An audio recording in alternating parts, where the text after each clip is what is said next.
আমার প্রতি হাত রেখে বক্তব্য দিতেন গো নবী। কিন্তু ইয়া রাসূলুল্লাহ, ইয়া হাবিবাল্লাহ নবী গো, আজকে আপনি আমাকে ছেড়ে একটা মেম্বারের প্রতি দাঁড়িয়ে বক্তব্য দিচ্ছেন। ইয়া রাসূলুল্লাহ, ইয়া হাবিবাল্লাহ নবী গো, আমি উস্তুনে হান্নানা এই ব্যথাকে সহ্য করতে পারি না। ইয়া রাসূলুল্লাহ, ইয়া হাবিবাল্লাহ নবী গো, আমি উস্তুনে হান্নানা আপনার জুদাই বরদাস্ত করতে পারি না গো নবী।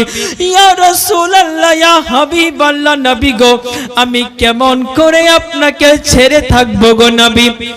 যখনই উস্তুনে হান্নানা এইভাবে বলেছে মুআজ্জাজ, সঙ্গে সঙ্গে আমার নবী মুস্তাফা উস্তুনে হান্নানাকে এইভাবে হাত দিয়ে আদর করে চুপ করাছে মুআজ্জাজ। দেখুন একটা শুকনো খেজুর গাছ কেমন ভাবে কাঁদছে মুআজ্জাজ আর কেমন ভাবে আরজ করছে আমার নবী মুস্তাফা